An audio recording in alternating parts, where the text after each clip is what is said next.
Star Wars has been having a hard time over the past few years. The Star Wars Battlefront games have been a train wreck, the graphic novels have been pissing everyone off, and the Star Wars sequel trilogy is a dumpster fire of its own kind.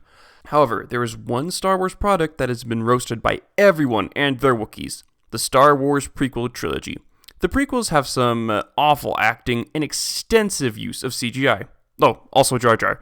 The CGI in particular has been a very big complaint from the fanbase, right behind Jar Jar. But what if I told you that the CGI was actually good?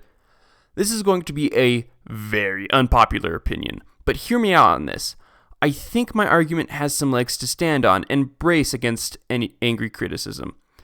In order to defend the prequels, we must first take a look at the original Star Wars. Star Wars: A New Hope, known as Star Wars back then, had a very troubling production. If you have Disney Plus, you can expose yourself to this nightmare in the show Empire of Dreams. The production was plagued by reshoots, conflicting visions, and a script that was way ambitious, more so than the visual effects could handle. The cantina scene in particular was supposed to be way bigger than it turned out to be. It comes as no surprise that George Lucas was immensely disappointed with how the movie turned out to be. And how could he not? George had this idea in his mind of an epic adventure that was held back by 70s visuals. Decades passed, and George's dream of Star Wars seemed like an impossible task. But then, something happened.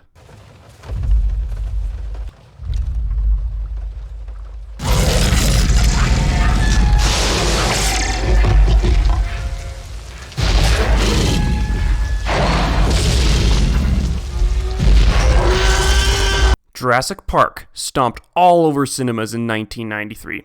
Jurassic Park started as a novel by Michael Crichton, published in 1990, about a theme park that displayed genetically modified wonders and the consequences of playing God. The plot itself was pretty good, but the primary draw of Jurassic Park was seeing dinosaurs come to life on screen, made possible with innovative use of CGI. The lifelike 6 to 40-foot turkeys showed the world what CGI could do. Jurassic Park inspired millions, and George Lucas was one of these people. It also helped that Steven Spielberg was friends with George Lucas in real life.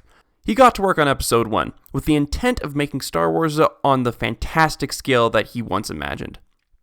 When it hit theaters in 1999 as The Phantom Menace, audiences tore into it for all the CGI ruining Star Wars and justified jabs at Jar Jar Binks. The following films, Attack of the Clones and Revenge of the Sith, received similar hate, resulting in George Lucas getting depressed and selling the franchise off to Disney, resulting in the Star Wars sequel trilogy. Anyone who knows about the prequels' history can tell you why this is bad.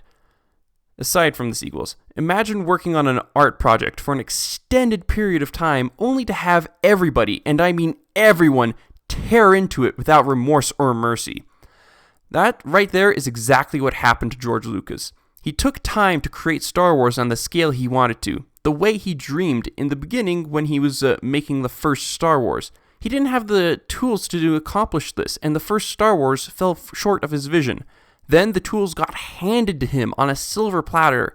How could he not take this opportunity?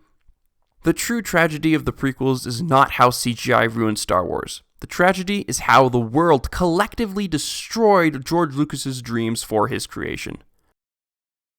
I hope I could properly explain what I was trying to say, and I hope that I could change your perception on these movies. Did you agree with me, or do you still think the visuals are garbage? Tell me in the comments, and share this video with others who might have something to say, or even better, share it with George Lucas himself, like that's going to happen. Maybe he would like to know that there's at least one person who appreciates his efforts in making Star Wars the way he dreamed. In the meantime, you can check out some of my other videos, or whatever you feel like. Anyways, bye.